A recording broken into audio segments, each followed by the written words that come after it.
Honestly, what is it about them that bothers you so much? The smell. Computers don't smell, Rupert. I know. Smell is the most powerful trigger to the memory there is. A certain flower or a whiff of smoke can bring up experiences long forgotten. Books smell musty and rich. The knowledge gained from a computer it has no texture, no context. It's there and then it's gone. If it's to last, then the getting of knowledge should be tangible. It should be smelly.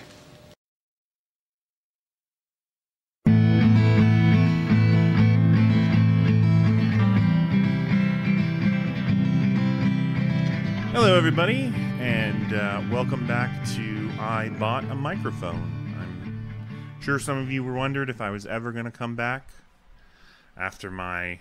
God, what has it been, a month? 3 weeks? It's been a while. I do apologize for that. Things a little bit in shift in Casa de Amundsen. I got a new desk, finally, and that kind of slowed me down a little bit because I had to put it together, and it's not like IKEA shit. It's like a real solid desk, and yeah, definitely a two-man job. I did it by myself, and it was interesting experience. I didn't break any of my fingers, though I did slam the desktop on them, and it's gonna say it's conservatively probably 80 pounds, just a solid piece of wood. So, yeah, no, that was not fun, but I got that done. So I'm no longer using the tripod. This is cool. I finally got the arm for my microphone hooked up, and I got that going. I got a pop filter, too, to maybe reduce some of the lip smacking and shit that I do, so we'll see how that works. So, I'm really getting into this shit. I love it. It's fun.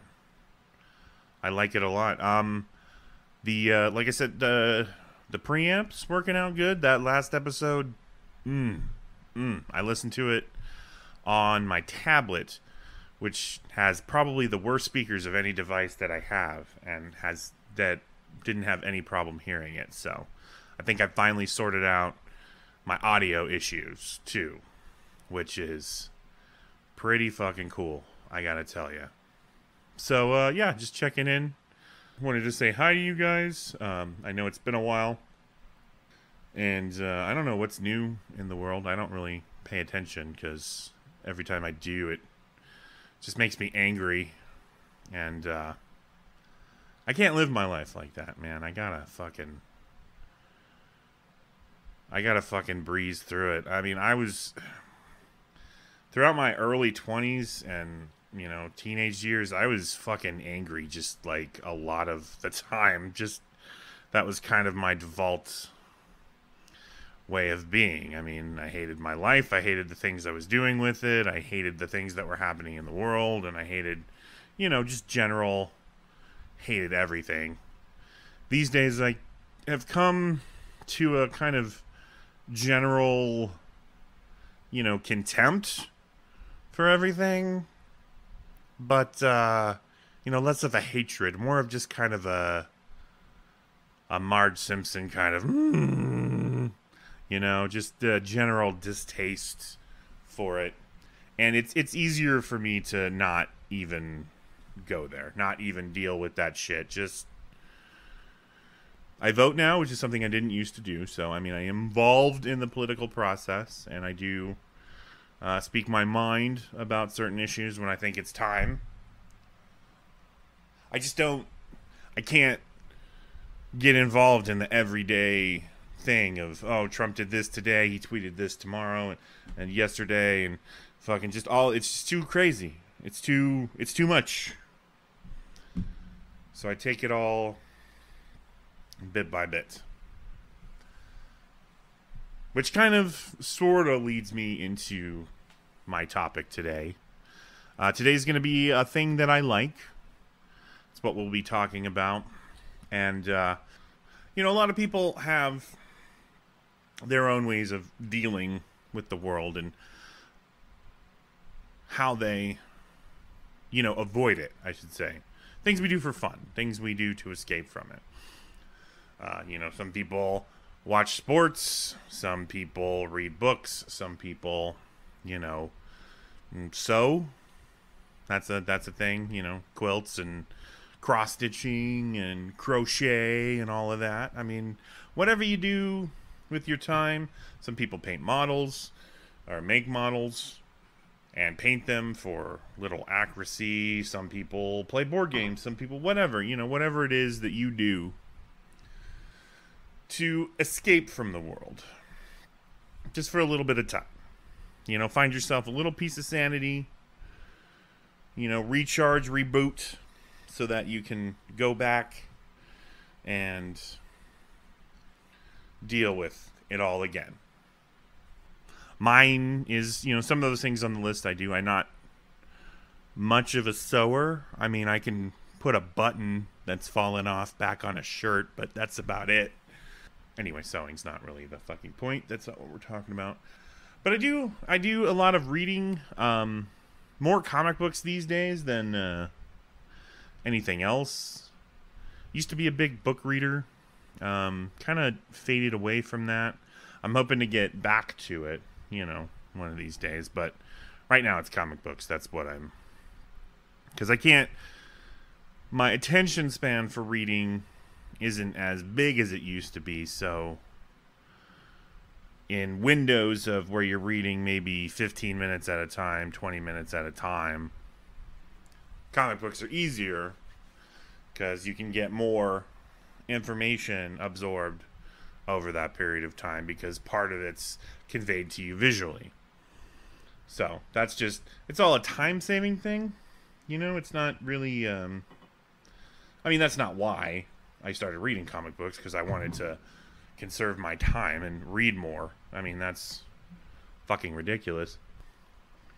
But that's kind of what happened. That's how my reading habits evolved. Is they turned into comic books just because it was easier to consume them. But I love to read ever since I was a kid, really. It really started with... I read books that were assigned to me in school, and I had, kids' books and stuff. But the first, novel, book that I sat down and read was Jurassic Park. And that fucking shit changed my life, I gotta tell you. Opened up entire worlds to me that I didn't even know were there. I became obsessed with Michael Crichton and read everything that I could find that he did at the time. And this was when I was in 6th grade. I was reading fucking I never read The Andromeda Strain, I gotta say, but I read Terminal Man and Eaters of the Dead, which was crazy. That's a weird fucking book. I've read that again recently, not a couple years ago, and yeah, that's a weird fucking book. I read Disclosure, which is an interesting book for a teenager to read. And Sphere, which to this day I hold is a fucking solid book. Michael Crichton's kind of a technical writer. He's not much for nuance and things like that, foreshadowing and shit. But for coming up with ideas and fleshing them out and he was very good at that. And Sphere, I think, was one of his best stories. I fucking loved it. Movie was not very good, but you take what you can get. Also read Congo, which was cool. Movie was garbage. Really, really, really bad. So don't worry about that one. There's How Did This Get Made episode about Congo. That's quite enjoyable. So yeah, anyway, we're not talking about Michael Crichton, but that's where it started. That's really where my love of the written word began. And I didn't follow any particular path or anything. I just went where I wanted to go. What something piqued my interest, I would read it. Something's good, something's bad. I don't think I ever picked up a book and didn't finish it, whether or not it was good or bad. In fact, to this day, the only book I have never finished is War and Peace.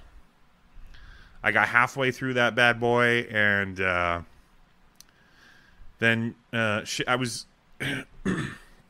that actually was part of my... I used to...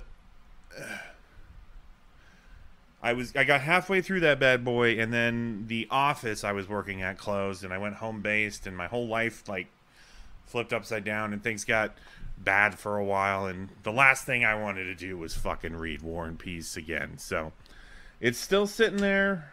I still got the bookmark in it. One of these days I'm gonna finish that fucking book. And there's a couple others, like, I mean, I didn't...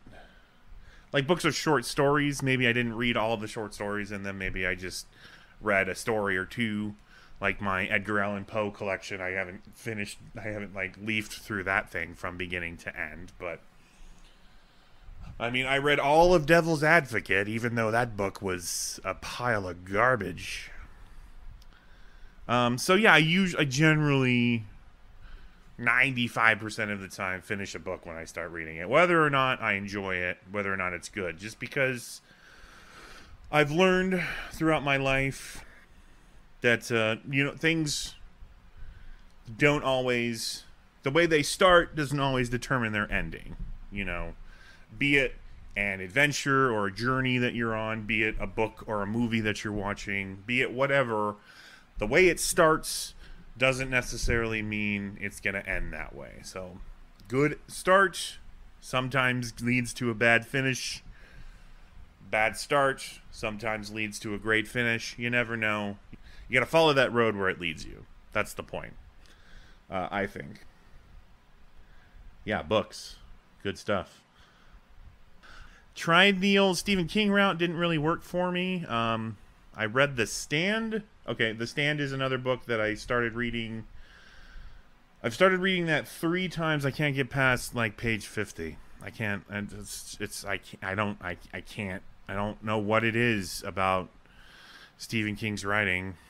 It just drives me crazy. I read The Dark Tower, the first one, The Dark Tower, or yeah, The Dark Tower, whatever. The first book in the Dark Tower series.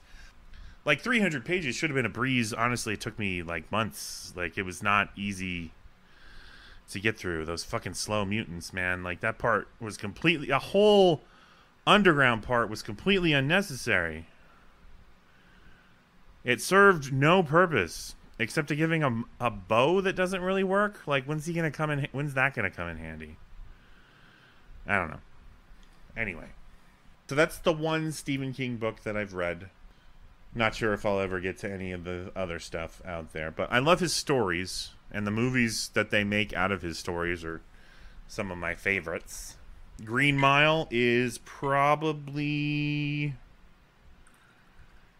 It's definitely in my top 10 favorite movies. I don't know if it's in the top 5, but it's definitely in the top 10. Awful tired now, boss. Dog tired. Love it. I cry every time. Well, I can talk about that movie another day. We're talking about books right now. So my love of the written word, like I said, started early. Moved on from there. Read a lot of books. Some good, some bad. Some middling. Terry Brooks, the Shannara Chronicles. I read the first 3 of that one. The ones that deal with the Elfstones and the Swords of Shannara and the Wish Song of Shannara. And, old Alanon, the druid, Gandalf allegory. Anyway, and those are, again, that's an example of not necessarily the best written book I've ever read, but a really good story. He created, a really fantastic world, and there's a lot of cool background to it. Like in one of my other podcasts, episode 10, in case you were wondering, I talked about my old story, The Mirror and the Madness, that I was writing when I was in high school. A lot of the ideas that germinated from that were kind of started from some of the Shannara stuff. Terry Brooks, again, I mean, he's a great idea guy, not necessarily my favorite writer, not crazy about his style. I've had the same problem with other prolific writers, like Pierce Anthony, for example, who I think has a lot of cool ideas, but I don't necessarily like the way he writes or feel that his character's dialogue feels natural, it all just...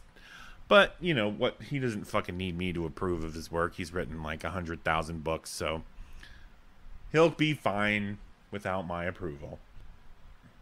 Fell in love with a guy named Jeff Noon when I was in high school. He wrote this book called Vert, which I will probably devote an episode to just in and of itself. I'm thinking... I was originally going to talk about one particular set of books this time, but as I've started talking here, I realize I have so much to say. All right? That this is definitely going to be another multi-part series.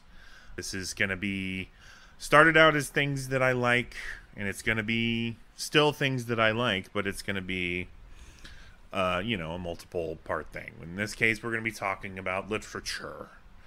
So yeah, there's a guy called Jeff Noon, wrote a book called Vert that I read when I was in high school, and it still was for many years and probably is still...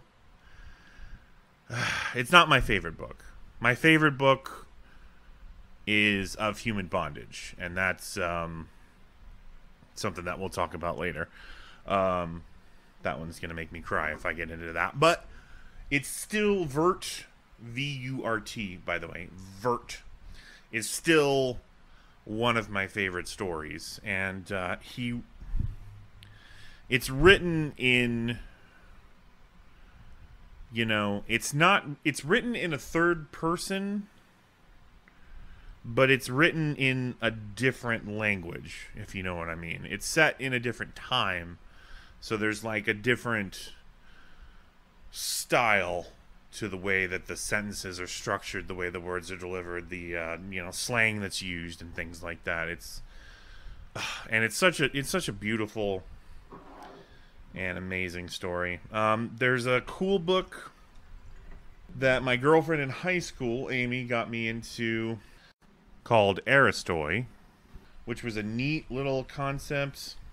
I don't know if the guy ever did anything else with this, but definitely could have if he wanted to. So the basic comic concept behind it is the world has been destroyed. There's these group of people called the Aristoi. They're like the highest rung of society, and they're all super smart or whatever, and are able to... And they have control, because they've reached this level of sophistication and learning, they're able to control nanotechnology. And they use this nanotechnology to create worlds. And they attract other humans to these solar systems that they control that fit, their basic aesthetic, leanings, whatever. So like the main guy in the story is the artist. So his planets are all devoted to creating beautiful things, be it music or, be it architecture or whatever. It's all about art for them. There's another who they're all about, order and mathematics and engineering. So their society's a little more gray, a little more drab, a little more, uptight. But they still get shit done. And, of course, it's about how all that society is actually a lie and it all unravels and blah, blah, blah, blah, blah. But, really cool. So, yeah, in high school, started, reading a little more advanced, more interesting stuff. Vert.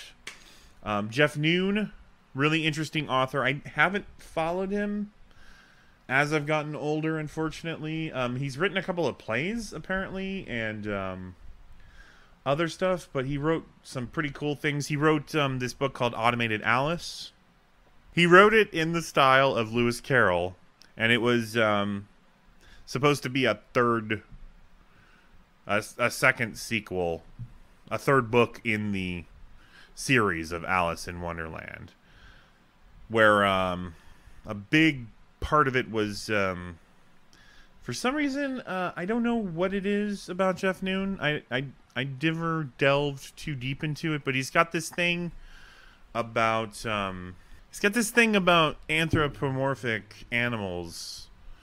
In Vert, he's got a whole thing that I'll talk about animal people, and in his Automated Alice book, he's also got a whole worlds populated with animals that walk on hind legs and wear suits and top hats, and of course, the pigs are very greedy and whatnot, and it's interesting. I don't, how some writers just have a thing that they go for, and they hop into that. So after, during and through high school, I honestly...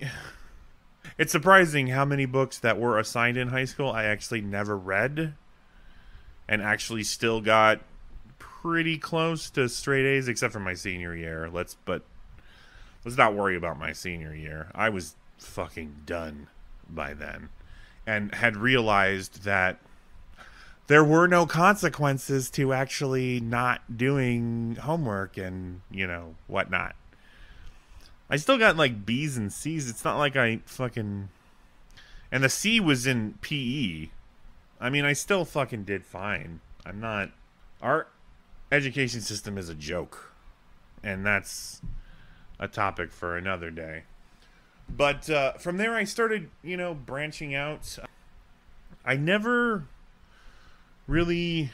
I mean, it's hard to say how I picked what I read. A few things were recommended to me. High Fidelity, for example, and Geek Love were two books I read, kind of right out of high school that were...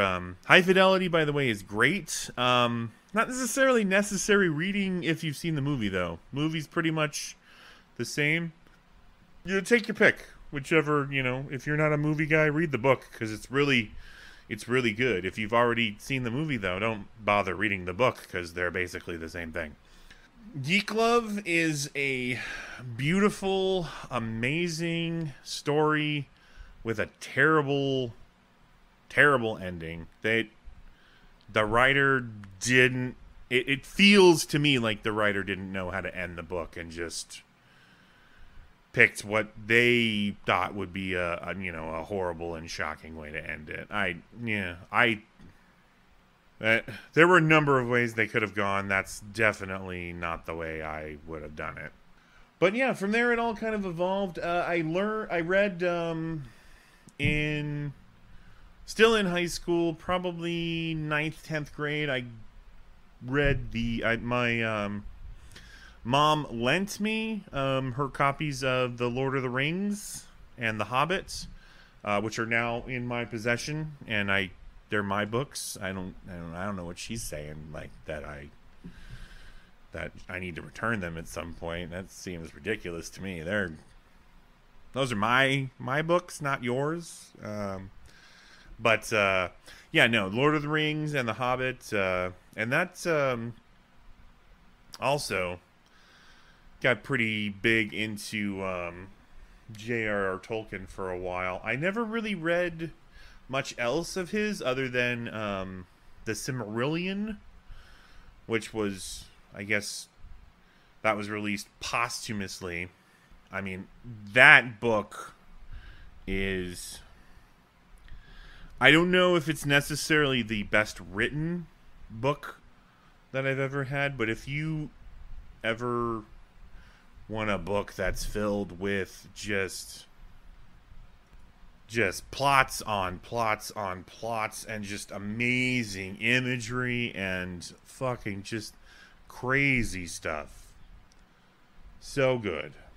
A couple of the favorite stories I've read were recommended by friends. My buddy Drew turned me on to Catch-22, which is a fucking amazing book, and also Dune, which I loved. I loved the second book too. The third book, not so much, and I'm pretty much done with Frank Herbert. But he created, again, an amazing world, and I can't fault him for that.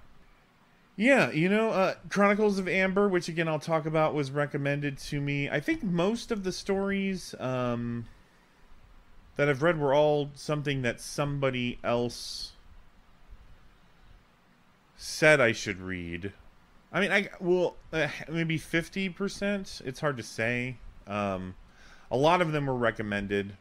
Some of my favorite books I just kind of wandered across. LA Confidential, I picked up because I liked the movie. And honestly, the book, I wouldn't say it's better. I'd say it's just as good, but it's not the same story, really. I mean, the couple of the main characters are the same, but they take it in a totally different direction. And it's a phenomenal book. I really enjoy it. Oh, and then...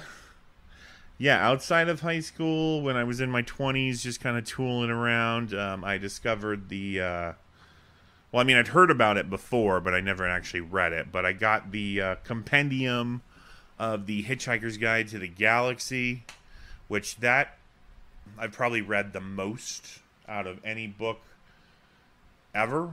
I have read the entire... from... Hitchhiker's Guide to the Galaxy to Mostly Harmless. I have read all of those books at least 4 times, if not more. 4 or 5, I would say. Like the copy I have is kind of faux leather bound, and it's got this gold printing on the side, but most of the gold printing is gone because... where the words are written, that's where my hand would rest when I carried the book. So it's all worn off there. So, yeah, I read that a lot. Good times.